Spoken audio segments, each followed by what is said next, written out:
ہم نے ابھی تک جو اس بارے میں گفتگو کی ہے اس سے 3 باتیں سمجھ آتی ہیں جو اس آیت کا ہی خلاصہ ہے۔ پہلی بات یہ سمجھ آتی ہے کہ اس آیت سے اللہ تعالیٰ کے وجود کی دلیل ملتی ہے کہ اللہ ہے کہ جس نے یہ کلام کیا اور زمین پر اتارا، اور اس سے پہلے جو آیتیں توحید پر دلالت کرتی ہیں کہ آسمان بنایا، دنیا بنائی، انسانوں کو پیدا کیا، ہم سے پہلے انسانوں کو پیدا کیا، یہ ساری چیزیں اللہ تعالیٰ کے وجود پر دلالت کرتی ہیں۔ دوسری یہ چیز پتہ چلتی ہے کہ قرآن مجید منزل من اللہ ہے،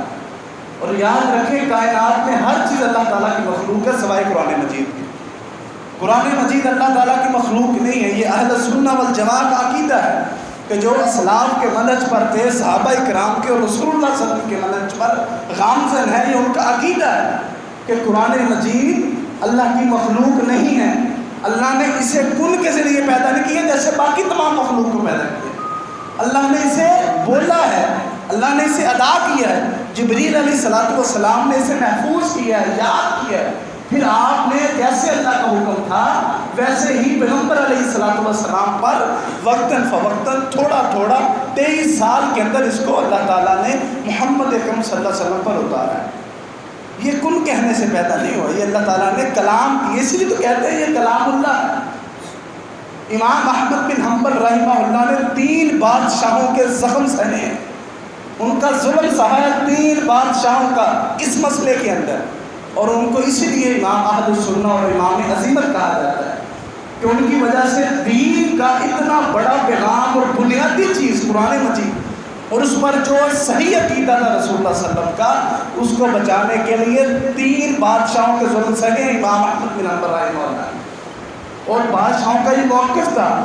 کہ آپ کہیں کہ یہ قرآن مجید اللہ کی مخلوق ہے، وہ کہتے ہیں مخلوق ہے نہیں، میں کیوں کہوں؟ اس عقیدے پر ڈٹ جانے کے لیے، اور جب آپ پر کوڑے برسائے جاتے تھے نا تو آپ کہتے تھے کہ اللہم ارحم علی ابن حیثم، اللہم اغفر ابن حیثم۔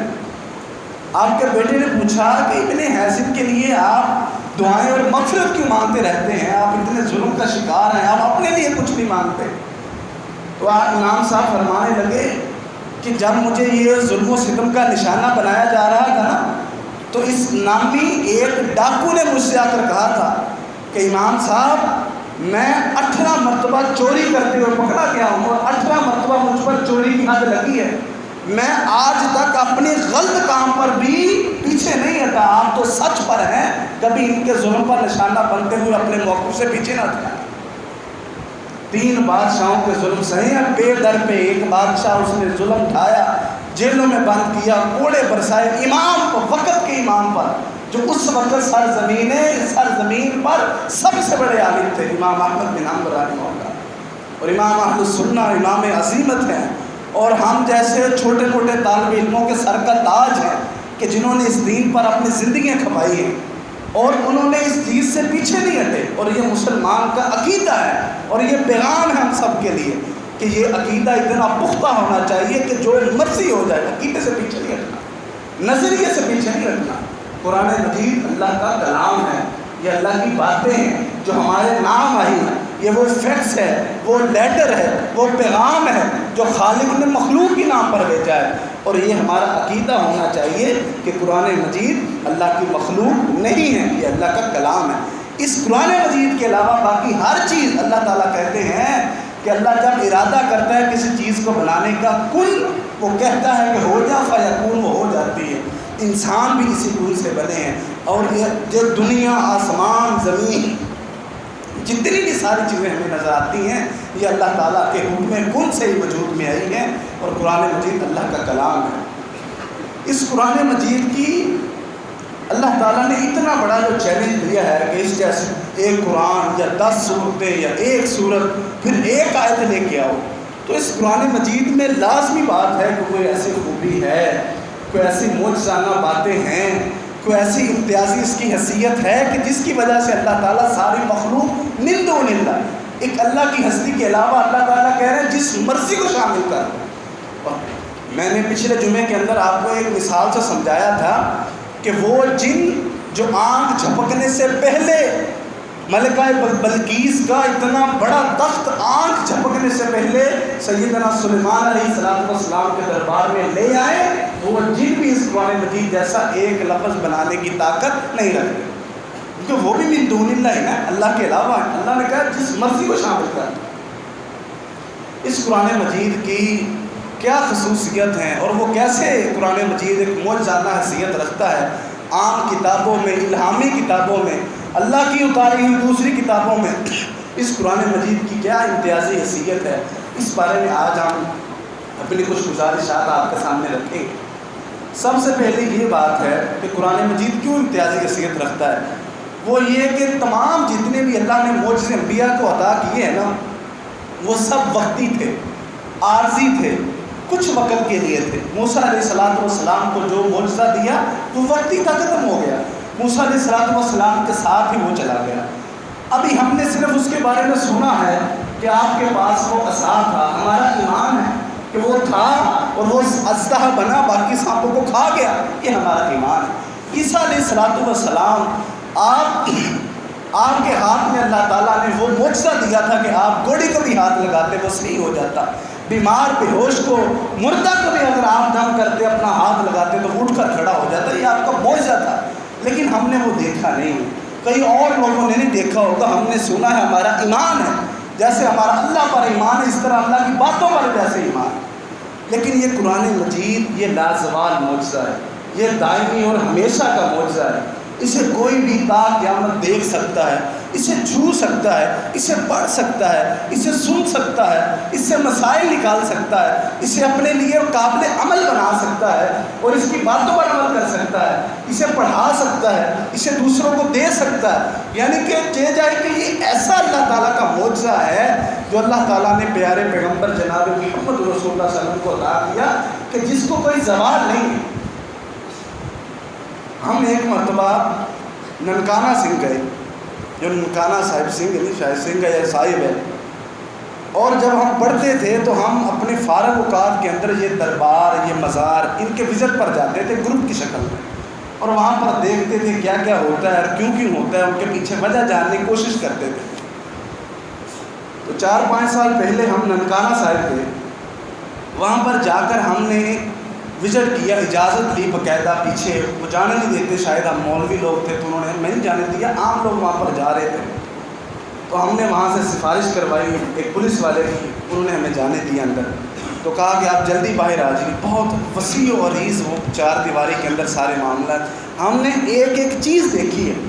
جب وہاں پر انہوں نے خاکہ بنایا نا قبر کا، تو میں نے جو ہمارا وہاں پر گائیڈر تھا جو ہمیں وزٹ کروا رہا تھا ان کا ہی بندہ، تو میں نے ان سے پوچھا کہ آپ کے جو بڑے ہیں جن کا آپ پوجا کرتے ہو، سجدہ کرتے ہو، جن کے نام کا نعرہ لگاتے ہو، وہ اس کے اندر دفن ہے؟ وہ کہتے جی اس کے اندر دفن نہیں ہے۔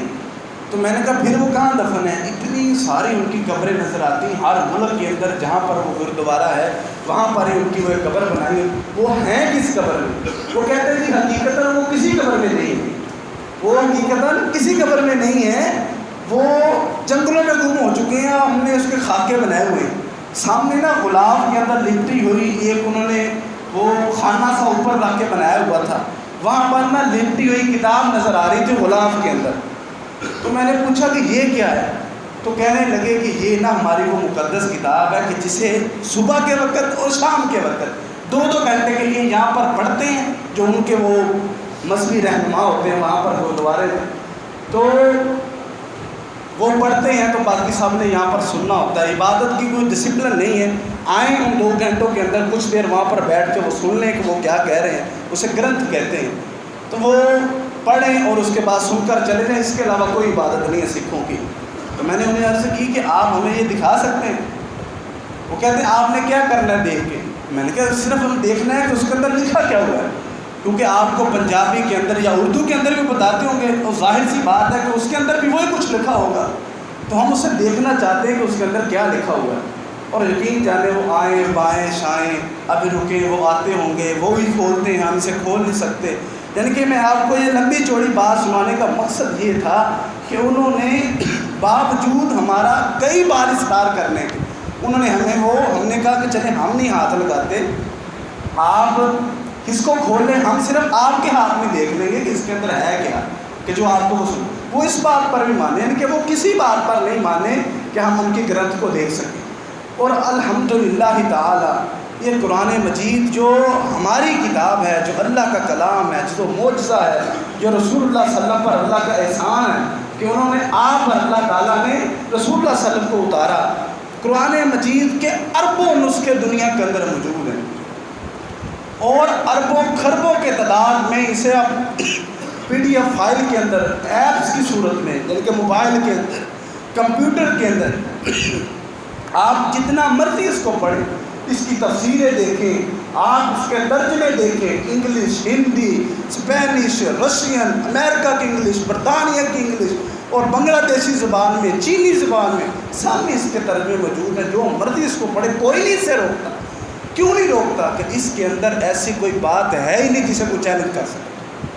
یہ معجزہ ہے میرے رب کا، ایسی کوئی بات ہی نہیں۔ اللہ تعالیٰ جو خالق و مالک ہیں، اس نے ساری کائنات میں اعلان کروا دیا، اور اس کی یہی اس کی دوسری معجزانہ حیثیت ہے۔ وہ یہ کیا ہے؟ دوسری بات یہ ہے کہ قرآن مجید کی جو زبان ہے، اس کے اندر جو الفاظ لکھے ہوئے ہیں، یہ آج بھی عربی ادب اس کو مانا جاتا ہے۔ آپ عربی گرامر اٹھا کے دیکھ لیجئے، جتنے بھی کائنات کے عربی گرامر کے اصول ہیں، ان سب کا جو مصدر اور ان سب کا جو ریفرنس ہوگا وہ قرآن مجید کے الفاظ ہوگا۔ کہ نحو و صرف یہ عربی گرامر کے نام ہیں۔ نحو و صرف کیوں اس کے اندر یہ اصول کیوں بنایا گیا؟ کیونکہ قرآن مجید کی اس آیت سے یہ اصول نکلتا ہے۔ اور بر صغیر کے اندر اردو معلّہ، آپ اگر سرچ کریں کہ اردو معلّہ، اردو معلّہ وہ کیا چیز ہے، اور آج اس کے کیا حیثیت حاصل ہے، وہی حیثیت عربی کے اندر قرآن مجید کے الفاظ کو حاصل ہے۔ اور یہ یاد رکھیے کہ اگر قرآن مجید، ایسا ممکن ہی نہیں ہے، یہ ہم بات کرنے کے لیے کہہ رہے ہیں کہ قرآن مجید کے اگر الفاظ باقی نہ رہتے تو عربی زبان کا وجود بھی باقی نہ رہتا، ہمیں پتہ ہی نہ چلتا یہ کون سی زبان ہے اور یہ کس لیے ہے۔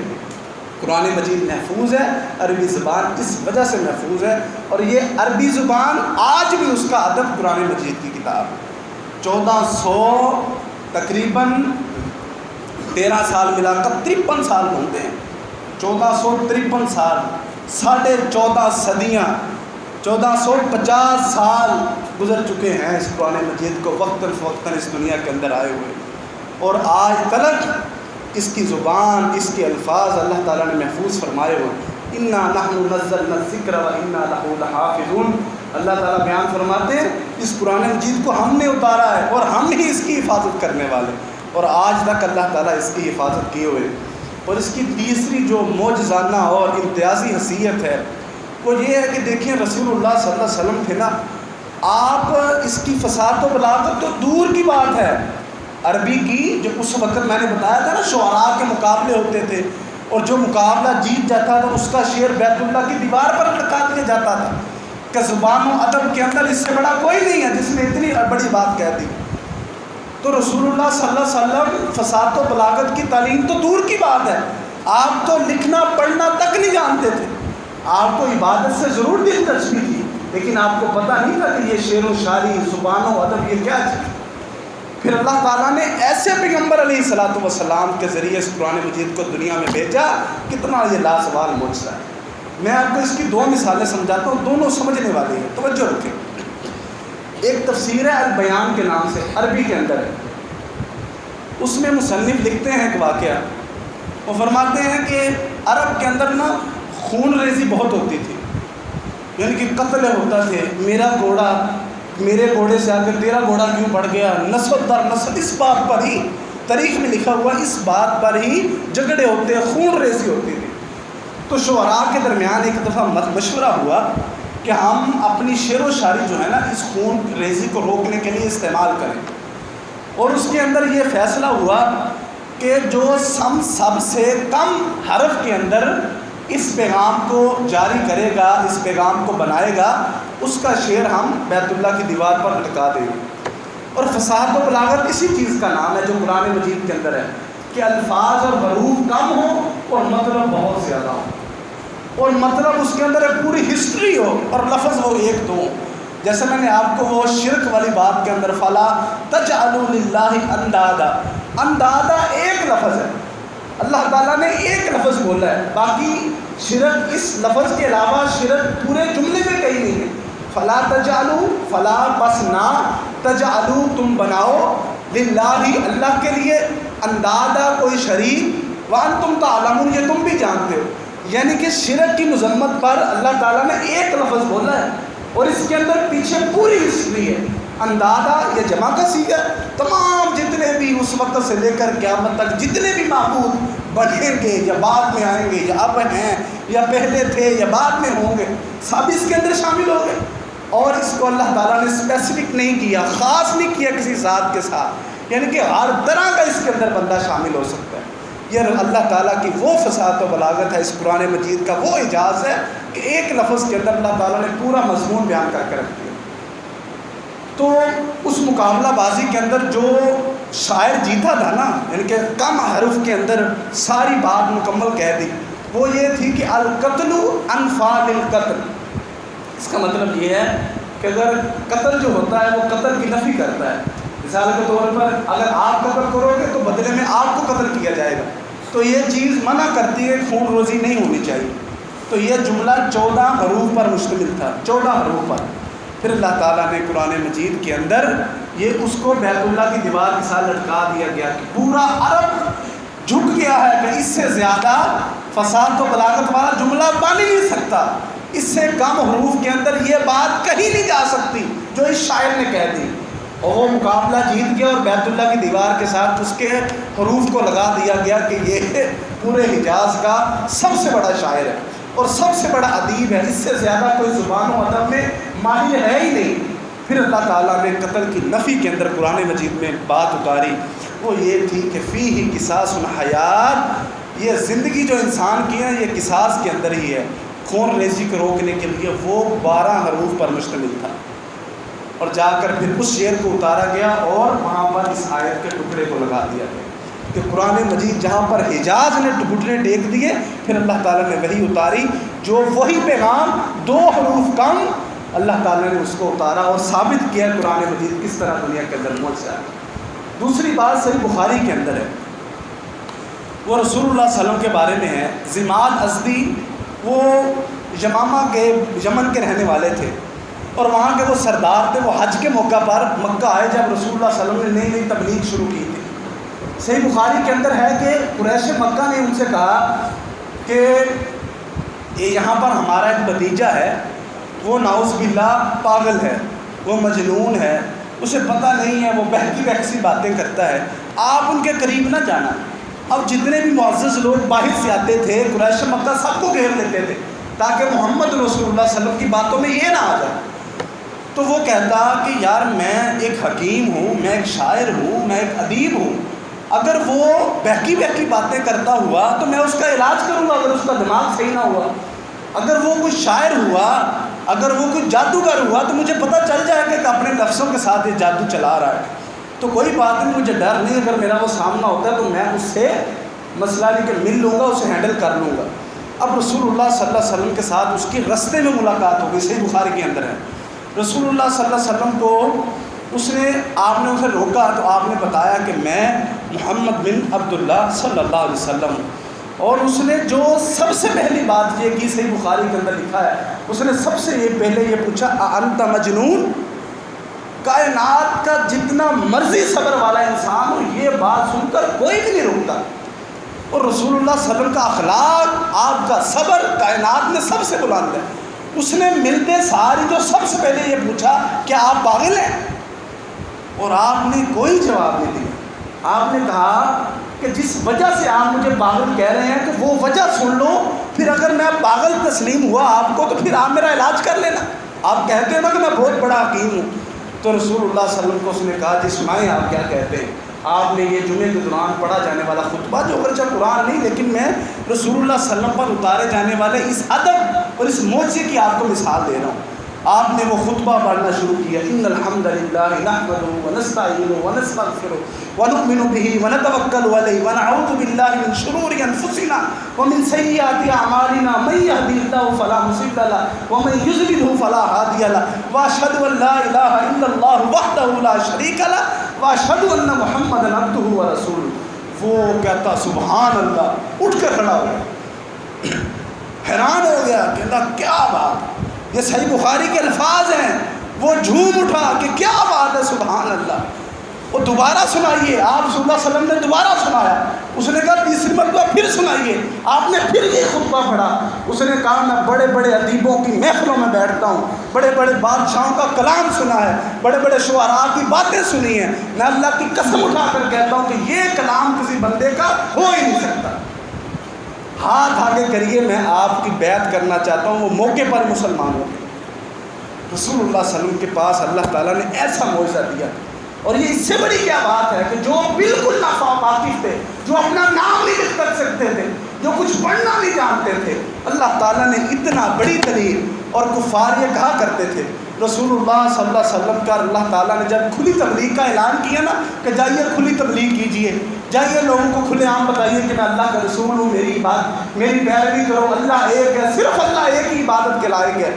تو وہاں پر جو کفار تنگ کرتے تھے نا، تو اللہ تعالیٰ نے سورہ حجر کے اندر ایک آیت اتاری ہے، فَاصْدَعْ بِمَا تُؤْمَرْ وَأَعْرِضْ عَنِ الْمُشْرِكِينَ۔ پیغمبر جو آپ کو کہا گیا وہ کرتے رہیے، مشرکوں کو چھوڑ دیجیے ان کے حال پر۔ اور جب ایک عرابی نے، ایک سادہ بندے نے یہ سنانا کہ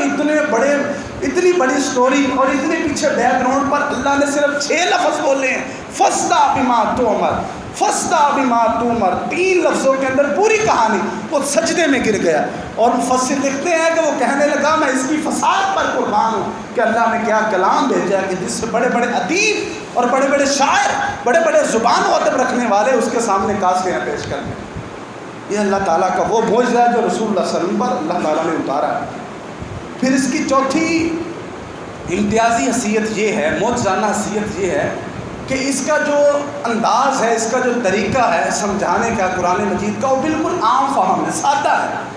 اس کے اندر کوئی تصریف کا گھورک دندہ نہیں ہے، ایک نہیں ہے 3 خدا ہے، اور نیکی اور برائی کے الگ الگ خداؤں کا تصور نہیں ہے۔ اور چاہے وہ قرآن سمجھا رہا ہو آخرت کے بیان کے بارے میں، سیدھا بتایا ہے اللہ نے تمہیں پیدا کیا، اللہ ہی تمہیں واپس اٹھانے پر قادر ہے۔ چاہے وہ دنیاوی معاملات ہوں، یہاں پر یہی کہا ہے الذی خلق الموت والحیات لیبلوکم ایکم احسن عملا۔ اللہ تعالیٰ بیان فرماتے ہیں، سیدھی بات کی ہے کہ وہ اللہ جس نے پیدا کیا موت و حیات کو تاکہ وہ آزما سکے تم میں سے کون بہتر ہے اچھے عمل کرنے، سیدھی بات کی۔ اور ایسی قرآن مجید ایسی مثالیں پیش کرتا ہے کہ جو عام بندے کے بھی ذہن میں ویسی ہیں جیسے پڑھے لکھے بندے کے ذہن میں آتی ہیں۔ اونٹ چرانے والا، مزدوری کرنے والا، ان پڑھ بندہ جو سے کوئی تعلیم سے بالکل ناواقف ہے، اسے بھی ویسی سمجھ آتی ہے جیسے پڑھے لکھے کو سمجھ آتی ہے۔ اور اس کی مثال میں آپ کو سمجھاتا ہوں۔ اللہ تعالیٰ نے نا قرآن مجید میں ایک سورت بیان کی آخری پارے کے اندر تیسری، اس کا نام ہے سورہ عصر۔ اور امام ابن القیم رحمہ اللہ کہا کرتے تھے کہ سورہ عصر کے اندر اتنے پیغام پوشیدہ ہیں، اگر قرآن مجید مکمل کی جگہ اللہ تعالیٰ سورہ عصر ہی اتار دیتے تو کافی ہو جاتا۔ یہ اللہ کی مرضی ہے، اس نے جتنا قرآن اتارا ہے وہ یہ اتنی اہم صورت ہے، اور اتنی اہم صورت، اتنی مختصر باتیں، لیکن اس کے پیچھے اتنے بڑے پیغام ہیں، لیکن بات پھر بھی اللہ تعالیٰ نے سیدھی کی ہے۔ اس لیے تو قرآن مجید کو کفار کہا کرتے ہیں یہ سحر مبین ہے، یہ تو کھلا جادو ہے کہ جو سنتا ہے پھر اس کے بعد سجدے میں گر جاتا ہے۔ رسول اللہ صلی اللہ علیہ وسلم جب آپ پر وہ مخالفت کرتے تھے، آپ بیت اللہ کے صحن میں ایک مرتبہ سورہ نجم کی تلاوت کر رہے تھے صحیح بخاری کے اندر، اور بڑے بڑے کفاروں کے سرکوب وہاں پر چھپ کر آپ کی تلاوت سن رہے تھے۔ جب آپ نے سورہ نجم کے اختتام کیا اور آپ نے سورہ وہاں پر سجدہ تلاوت کیا تو انہیں پتہ ہی نہیں غیر ارادی طور پر جب آپ سجدے میں کہ سارا کفار آپ کے پیچھے سجدے میں گر گیا۔ کہتے ہیں سحر مبین ہے، یہ حقیقت میں سحر نہیں ہے، یہ وہ ایمان تھا جو لوگ اپنے دلوں کے اندر بسایا کرتے تھے۔ اب وہاں پر اللہ تعالیٰ نے سیدھا کہا والعصر، زمانے کی قسم ہے، ان الانسان لفی خسر، بے شک تمام انسانیت خسارے میں۔ اب اللہ نے یہاں پر زمانے کی قسم کیوں اٹھائی ہے، انسان کو ساتھ جوڑتا ہے۔ سیدھی سی بات ہے، زمانے کی روشنیاں، زمانے کی رہنائیاں، یہ زمانے کی ہمیں خوبصورتیاں، یہ آسمان و زمین کے معاملات جو ہماری آنکھوں میں چمکتے ہیں، جس کو حاصل کرنے کے لیے انسان تغدو کرتا ہے، محنت کرتا ہے، سارے معاملات کرتا ہے، اللہ نے اس زمانے کو گواہ رکھ کر، مینشن کر کے، درمیان میں لا کر اسی زمانے کو، اسی دنیا کو، اس کو حاصل کرنے کے لیے انسان اپنی ساری انرجی خرچ کر دیتا ہے، اس کو اللہ تعالیٰ نے درمیان میں لا کر قسم اٹھائی ہے کہ انسان اگر صرف زمانے کے پیچھے چلے گا تو پھر تو خسارے کے اندر ہے۔ اور پھر کیا کہا کہ کامیابی کس میں ہے؟ الا الذین آمنوا وعملوا الصالحات وتواصوا بالحق وتواصوا بالصبر، مگر خسارے سے وہی نکلے گا کہ جو نیک عمل کرے گا، ایمان لائے گا اور نیک عمل۔ کتنی سیدھی سی بات، کامیابی کا رستہ بتایا، سیدھا بتایا بالکل، کوئی اس کے اندر ایسی بات نہیں دیکھی جس کو حل کرنا پڑے۔ کوئی ایسی کتاب دنیا کے اندر اٹھاؤ، چاہے وہ آسمانی کتاب کیوں نہ ہو، اگرچہ ان کے اندر آج تحریف ہو چکی ہے، ان کے اندر کمی اور زیادتی واقع ہو چکی ہے اور وہ مانتے ہیں اس چیز کو، اور قرآن مجید جو جوں کا توں ابھی تک ویسا ہی موجود ہے۔ اس قرآن مجید کو اٹھاؤ، بتاؤ کہاں سے سمجھ نہیں آتی، سیدھی بات اللہ نے کی۔ کامیابی اسی میں ہے کہ آپ نے نیک عمل کر لیں، نہیں کرتے تو زمانے میں اگر آپ چلتے رہتے ہو تو آپ خسارے میں ہیں۔ یہ اللہ تعالیٰ نے کتنی پیاری بات کی۔ اور اس کے بعد رسول اللہ صلی اللہ علیہ وسلم کا یہ اترنے والا قرآن، اس کی اعجازی اور امتیازی حیثیت کچھ اس طرح سے بھی ہے کہ اس کے اندر کوئی ایسا فرمان، کوئی ایسی بات نہیں ہے کہ جس پر عمل نہ ہوتا ہو۔ روس کے اندر نا 1917 کے اندر اشتراکی حکومت بنی تھی، آپ کو پتہ ہوگا شاید، وہ 5 صدی چلی، 75 سال پھر وہ ختم ہو گئے، حتیٰ کہ وہ کیوں نہیں چل سکی، اس کے اندر اتنے دنیا کے ملک شامل تھے، اس لیے نہیں چل سکی کہ اس کا جو نظریہ تھا وہ انسانی فطرت کے خلاف تھا، اور اسلام عین فطرت ہے جو ساری دنیا کے لیے ضابطہ ہے۔ ان الدین عند اللہ الاسلام، جو خالق ہے اس کے نزدیک یہ صحیح ہے، اور اس نے اس کو صحیح بنا کر دنیا کے اندر بھیجا ہے۔ اب ساری دنیا اس پر عمل کرنا چاہے، ایک خطہ اس پر عمل کرنا چاہے، ایک ملک اس پر عمل کرنا چاہے، ایک صوبہ اس پر عمل کرنا چاہے، ایک شہر اس پر عمل کرنا چاہے، ایک کالونی اس پر عمل کرنا چاہے، جو کوئی بھی اس پر عمل کرنا چاہے وہ سب کو میسر موقع فراہم کرتا ہے، سب کے لیے برابر ہے، سب کے لیے آسان ہے، قابل عمل بھی ہے۔ اور اس نے اپنے ماننے والوں کو دنیا کے اندر یہ نہیں کہ وہ قابل عمل بھی ہے، بلکہ اس نے اپنے ماننے والوں کو دنیا کے اندر عروج بھی بخشا اور دکھایا ہے تاریخ کے اندر کہ قرآن مجید نے اپنے ماننے والوں کو دنیا کے اندر کیسا عروج بخشا ہے۔ عمر بن خطاب رضی اللہ عنہ جب خلیفہ تھے نا، تب انہیں وہ مدینے سے باہر مکہ کی جانب ایک جگہ سفر کر رہے تھے، وہاں پر رستے میں مکہ کے گورنر سے ملاقات ہو گئی، تو آپ نے اس سے ملاقات کے بعد پوچھا کہ آپ مکہ کے گورنر ہیں اور آپ مکہ سے باہر آ چکے ہیں، تو مکہ میں آپ کا نائب کون ہے؟ انہوں نے بتایا جی میرا نائب فلاں ہے۔ کہا وہ کون ہے؟ وہ معروف شخص نہیں لگتا، میں نے کبھی نہیں سنا اس کے بارے میں کہ جسے گورنر نے اپنا نائب بنا کر پھر وہ مکے سے باہر گیا۔ کہا امیر المؤمنین وہ میرے ایک غلام کا بیٹا ہے۔ کہا غلام کا بیٹا، اس کو نائب گورنر بنا کے وہ اپنی جگہ پر۔ کہا امیر المؤمنین ہوا قاری القرآن و عالم الفرائض، امیر المؤمنین میں اس لیے بنا کے آیا ہوں اپنا نائب کہ وہ قرآن کا بہترین قاری اور وراثت کے مسائل کا وہ بہترین جاننے والا ہے۔ اور عمر بن خطاب رضی اللہ عنہ کی زبان سے فوری یہ آیت نکلی، ان اللہ یرفع بہذا الکتاب اقواما ویضع بآخرین، کہ اللہ تعالیٰ نے سچ کہا ہے کہ اللہ تعالیٰ اپنی اس کتاب کے ذریعے لوگوں کو بلندی بھی دیتا ہے اور اس کتاب کو چھوڑنے والوں پر اللہ تعالیٰ اپنی پھٹکار بھی پھینکتا ہے۔ اور اقبال کہتا تھا نا، تاجدار عالم بدھا کا جو فرمان تھا، رسول اللہ صلی اللہ علیہ وسلم کا جو فرمان تھا، کچھ نہ تھا اس کے سوا، سنت تھی یا قرآن تھا۔ جب تک یہ دین مسلمانوں کا، جب تک یہ دین مسلمانوں کا حفظ جان تھا، اس وقت ان دنوں اقبال ان کے در پر ایک دربان تھا، اس وقت کے وہ بادشاہ تھے جب انہیں یہ دین اپنی جان سے پیارا تھا۔ اور اقبال نے جب شکوہ کیا ہے نا، تو لوگوں نے ان کے اوپر بہت سے فتوے لگائے، وہاں پر جو موجودہ لوگ تھے، ان کی کتاب ہے شکوہ، پھر انہوں نے خود ہی اس کا جواب لکھا، جواب شکوہ۔ میں آپ کو وقت کی قلت بنا پر صرف جواب شکوہ کچھ اشعار سناتا ہوں جو انہوں نے امت کی پرسان حال پر کہے۔ وہ کہتے ہیں کہ یہ روئے زمین پر جو انہوں نے انسانی کو غلامی سے چھڑایا کس نے؟ نوع انسانی کو خطہ دہر سے، نوع انسانی کو غلامی سے چھڑایا کس نے؟ اور میرے کعبے کو جبینوں سے سجایا کس نے؟ میرے قرآن سے، قرآن کو سینوں سے لگایا کس نے؟ تھے تو وہ تمہارے ہی آبا، مگر تم کیا ہو؟ ہاتھ پہ ہاتھ درے بیٹھے منتظر فردا ہو، نہ فقر حیدری ہے نہ دولت عثمانی، تمہیں کیا ہے اپنے اسلاف سے نسبت روحانی؟ وہ معزز سے زمانے میں مسلمان ہو کر، ہم خوار ہوئے تارک قرآن ہو کر۔ یہ قرآن مجید جس نے اپنے ماننے والوں کو ہمیشہ دنیا کے اندر بلندی دی ہے۔ اور صحیح بخاری اٹھا کر دیکھیے، 7 سال کا بچہ، کتنے سال کا بچہ؟ 7 سال کا بچہ بڑے بڑے صحابہ کا امام تھا، اور پوچھا گیا کہ اتنے بڑی بڑی عمر کے لوگ ہیں، یہ 7 سال کا بچہ جو سجدے میں جاتا ہے اور کپڑا اتنا اٹھ جاتا ہے کہ اس کی شرمگاہ پیچھے سے نظر آتی ہے، یہ 7 سال کا بچہ آپ کا امام کیوں ہے؟ بتایا گیا کہ یہ ہمارا امام اس لیے ہے کہ اسے ہم سب میں سے سب سے زیادہ قرآن کی صورتیں یاد ہیں۔ اور رسول اللہ صلی اللہ علیہ وسلم نے جب احد کے شہداء کو قبر میں ڈالنا تھا تو آپ نے جو مرے ہوئے لوگ تھے، شہید تھے، ان کے بارے میں یہ فیصلہ کیا کہ آپ نے ترتیب سے انہیں قبر میں داخل کرنا ہے۔ سب سے پہلے آپ نے بزرگ، ان سے پہلے بھی جو قرآن کے حافظ ہیں، انہیں پہلے قبر کے اندر داخل کرنا ہے۔ اور رسول اللہ صلی اللہ علیہ وسلم نے قرآن مجید، آپ نے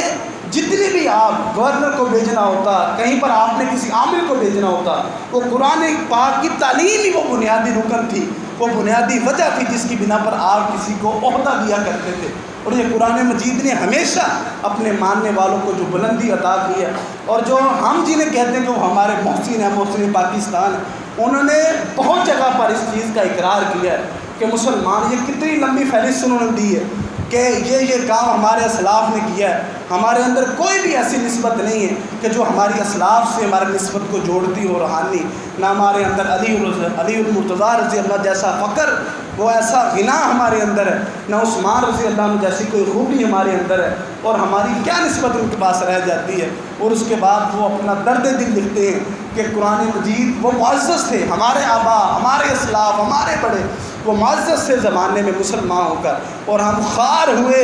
آج ہماری پستی، ہماری ذلت، اس کو دیکھ لو،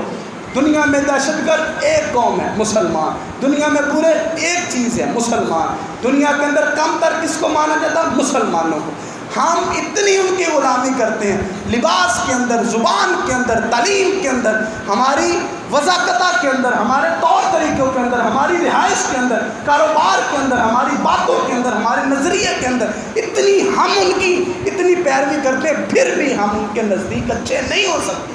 یہ قرآن کا فیصلہ ہے، یہ کفار تمہارے دوست نہیں ہو سکتے، حتیٰ کہ تم ان کا دین ہی کیوں نہ اختیار کر لو، نہیں دونوں تمہارے نہیں دوست ہو سکتے۔ ہماری دوستیاں ان کے ساتھ کتنی ہیں، لیکن آج بتائیں دنیا کے اندر دہشت گردی صرف مسلمان کرتے ہیں۔ مسلمان تو خود ظلم کا شکار ہے۔ یہ کشمیر سے شروع ہو جائیے، وہ برما، فلسطین، عراق، وہ لیبیا، وہ مصر، جہاں پر مرضی جائیں مسلمانوں پر ظلم ہو رہا ہے، پوری دنیا کے اندر مسلمانوں پر ظلم ہو رہا ہے، لیکن مسلمان پھر بھی دہشت گرد کہلائے جاتے ہیں۔ کیوں؟ ہم اپنے اسلاف کو چھوڑ کر، ہم اپنے طور طریقوں کو چھوڑ کر، ہم ایک نعرہ سنتے ہیں کہ نظریہ پاکستان ہی بقائے پاکستان، یہ صرف ہمارے وطن تک صرف تعلق رکھتی ہے، لیکن ایک بات میں یہ کہنا چاہتا ہوں کہ نظریہ اسلام ہی بقائے مسلمان، اسلام کے نظریے پر قائم رہتے ہی مسلمان بچ سکتے ہیں۔ آج دیکھ لیجیے کس چیز پر ہم کفار کی نکالی نہیں کرتے، کہ ایک چیز دکھائیں ہمارے نزدیک ترقی کیا ہے جو یورپ نے کی ہوئی ہے، ہمارے نزدیک لباس کیا ہے جو یورپ والے پہنتے ہیں، ہمارے نزدیک اچھا کھانا کیا ہوتا ہے جو یورپ والے کھاتے ہیں۔ آج ہمارے بچوں کے ذہنوں میں ایک چیز سوار ہے کہ پرسنالٹی وہ ہوتی ہے جو یورپ کے لوگ رکھتے ہیں۔ ہمارے نزدیک صرف ایک چیز ہم پر سوار ہے کہ دولت وہ ہوتی ہے ویسے خرچ کرنی جیسے یورپ والے کرتے ہیں۔ کیوں ایسا سب کچھ ہے؟ کیونکہ ہم نے ان کی غلامی اپنائی ہوئی ہے۔ اور اقبال کہتا ہے نا کہ یہ غلامی کا دن آ جاتا ہے، پاؤں سے زنجیریں چھوٹ چکی ہیں، لیکن ذہنوں پر زنجیریں اب بھی لگی ہوئی ہیں، اب بھی ہمارا ذہن ان کا غلام ہے۔ اور یہ اقبال کا رونا ہے، یہ قرآن مجید کے جو قرآن مجید کا پیغام ہے کہ مسلمان جب تک اپنے اس دستور اور منشور کو نہیں اپنائیں گے دنیا کے اندر ان کو عروج حاصل نہیں ہو سکتا۔ اور جنہوں نے اس قرآن مجید کو اپنایا ہے اور اپنی زندگی میں اس کو جگہ دی ہے اور اسی پر عمل کیا، چاہے میں کیوں نہیں، چاہے کوئی اور کیوں نہیں، جب تک ہم اس پر عمل نہیں کریں گے کبھی بھی یہ ذلت، یہ پسپائی ہمارا رستہ نہیں چھوڑے گی اور کبھی بھی یہ ہمارے مقدر سے پیچھے نہیں ہٹے گی۔ اللہ تعالیٰ ہمیں سمجھنے کی توفیق عطا فرمائے۔ آئندہ انشاءاللہ یہیں سے ہی جو کچھ نکات ہمارے رہتے ہیں انہیں کو میں آپ کی گزارے آپ کے سامنے رکھوں گا۔ اللہ تعالیٰ ہمیں عمل کی توفیق عطا فرمائے اور ہمیں صحیح معنوں پر قرآن مجید اور رسول اللہ صلی اللہ علیہ وسلم کی سنت پر عمل کرنے کی توفیق عطا فرمائے۔ وآخر دعوانا الحمد للہ رب العالمین۔